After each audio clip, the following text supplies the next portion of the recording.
pessoas do canal, tudo certo com vocês? Espero que seja tudo bem, dentro do possível. Muito bem, esse vídeo aqui eu vou comentar sobre o Banco Pan, fato relevante, compras de ações por um grande banco aí, brasileiro inclusive, e a gente termina com dados fundamentalistas, vou comparar ele com o BIT, com o Banco Inter e finalmente análise futurológica, técnica, fica para o final. Se lhe interessa saber sobre o Banco Pan e o fato relevante, fica comigo.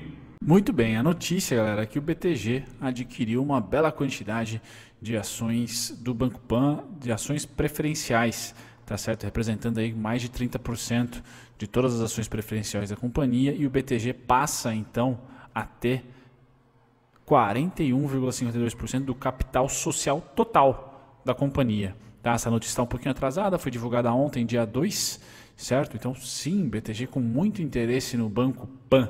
Tá, isso é importante. O BTG para mim é um dos melhores bancos, ou o melhor banco de investimento que nós temos. Lógico, a XP é muito maior, tá certo? A XP é mais como banco múltiplo, agora o BTG é um pouco mais focado, tá certo? Mas é interessante ver esse avanço, essa ofensiva do BTG em cima do Banco Pan. Tá? Nós ainda estamos em junho, ainda estamos no meio de uma pandemia. Importante, né, esse movimento de um gigante do mercado. Bom, passado essa informação, a gente vai fazer um resumão sobre o Banco Pan, certo? Com o principal destaque aqui para vocês, eu trago o nível 1 do segmento de listagem, tá certo? Tag along 100% para todas as ações, porém somente a preferencial tem free float. Então é importante salientar, tá? O Banco Pan, o BTG, que tem 51% da ordinária, passa a ter 40%, passa a ter 33%, da preferencial. É isso, se não me falha a memória.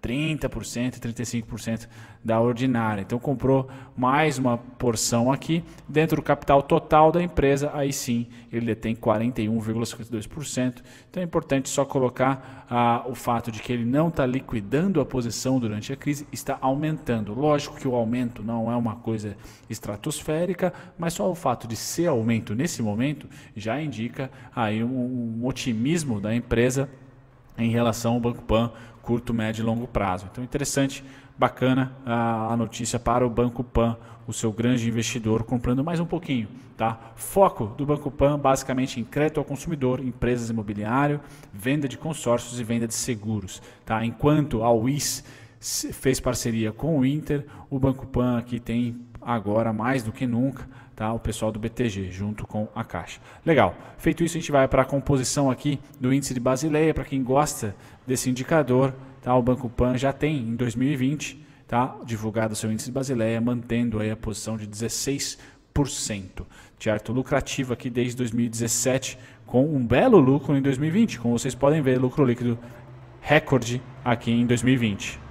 Lucro sobe, margem vem junto, tá? Quando a gente passa para o payout, que é interessante, ainda é baixo, para você que está olhando o Banco Pan como provedor de dividendos, porém ele tem um histórico de dividendos que a gente já vai ver já para você ter noção de quanto vai receber em um ano de proventos do Banco Pan. Aqui indicadores fundamentalistas isolados, já com o primeiro TRI computado 2020, a gente tem o que? PL de 14,17, preço-valor patrimonial de 1,67, dividend yield de 2,4%, tá certo? Um crescimento razoável aqui nos últimos 5 anos para uma fintech, tá? Principalmente do último ano para cá, tá? E ROI de aproximadamente 12%.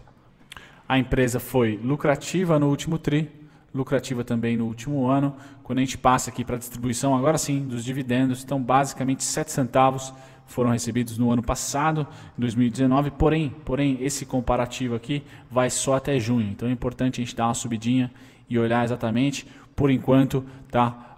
2019 foi foi exatamente isso. Foi um provento distribuído, peço perdão. 2020 aqui que nós temos provisionados dois, um juros sobre capital próprio e outro dividendo. Então aqui um valor de 16 centavos para os juros sobre capital próprio pagos em fevereiro, dia 28 de fevereiro, aniversário do meu irmão, por sinal.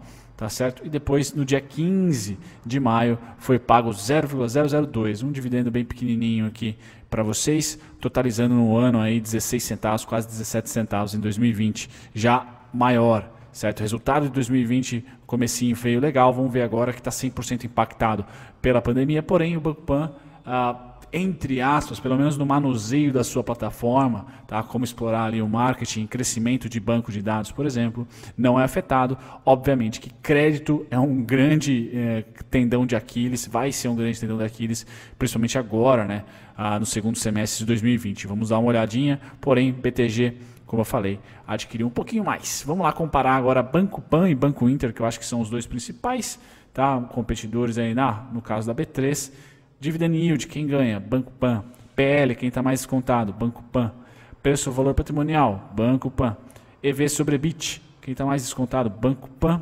Tá? Margem EBIT, ganha Banco Pan. Margem líquida também, lembrando que o Banco Inter aqui está um pouquinho mal das pernas no momento atual. PL sobre ativos, patrimônio líquido dividido pelos ativos, quem leva a melhor, aí sim é o Banco Inter, bem como liquidez corrente, quem tem mais caixa no curtíssimo aí para ser líquido é o Banco Inter, pagar suas continhas, é o Banco Inter sem se alavancar. ROI, quem entrega mais? Banco Pan. E KGR de lucros, nos últimos 5 anos, quem cresceu mais foi o Banco Pan. Então ganhou aí com larga vantagem, 8 medalhinhas contra 2, nesses indicadores que eu escolhi à esquerda aqui, tá certo? Bom, passado isso, vamos lá para a análise técnica. Banco Pan muito próximo, né, de fechar sua rentabilidade aqui em relação a junho de 2019 para junho de 2020 ficar neutro. Então 0,62 de queda, enquanto o Ibov também está lutando aí para ficar neutro, menos 6%. Semana forte de compra, né? Momento forte de compra do Ibov. Legal. Feito isso, a gente passa agora sim para os gráficos. Quem me acompanha faz um tempo, o canal continua aí. Não saiu, então a análise ainda continua, vamos dizer assim, viva e vigente. Tá? Grande suportão está lá em R$ 5,05. Momento atual de extrema volatilidade, mas principalmente comprimida aqui, lateralização. Tá? O bonito seria que ele conseguisse fechar acima do 7 e testar tanto o 6,99 como o 6,47 como suporte. Tá certo? Qual que é o alvo que eu tenho para o Banco Pan no curtíssimo prazo? É a parte superior do canal aqui. Tá? Então eu excluí as duas grandes violinadas. Tá? Uma de fato violinada, a outra, sinceramente, aqui a pandemia ajudou, tá certo? A derreter, foi bem no começo de março aqui, onde a pandemia realmente bateu forte. E estou com 8,28 como principal ponto, que se você gosta de price action, eu acho que isso já basta.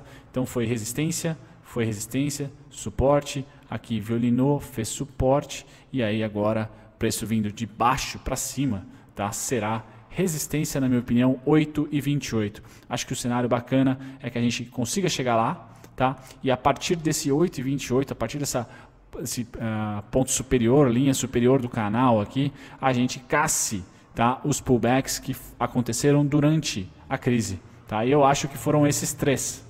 E os pullbacks são basicamente aqui, deixa eu pegar o Fibo, o último circuit breaker, tá? Basicamente esse carinha aqui, né? Lógico que depois aconteceu sem gap, então eu recomendo todos a utilizarem aqui o sem gap, tá? Vocês vão conseguir chegar de maneira mais assertiva. Então um pullback está aqui, 2 pullbacks, tá? Seriam os principais para acompanhar essa alta, tá? E tentar operar, né? Tentar se beneficiar de um pullback, de um rompimento que foi feito aqui desse ombro, cabeça-ombro invertido.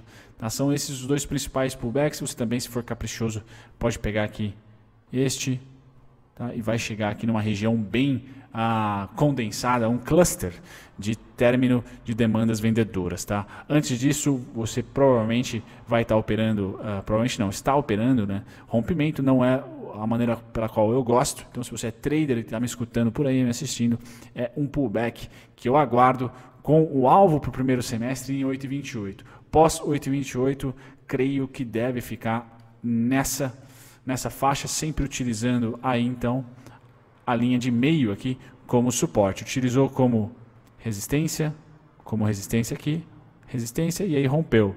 Se viermos até o 8,28, ela será suporte em algum momento, principalmente essa região aqui dos 6,47 e 6,99 serão suportes se a gente conseguir fechar o mês, fechar a semana, fechar o dia acima de R$ 7,00. Tá? Hoje, para o dia 3, tá? A região dos 6,47 já é suporte, pois o fechamento de ontem, dia 2, está acima. Então, se no intraday, de repente, ela bicar aqui para baixo, eu vejo como já suporte, depois somente em 5,5. Certo, galera? Fico por aqui. Espero que vocês tenham gostado. Até o próximo vídeo. Tchau, tchau.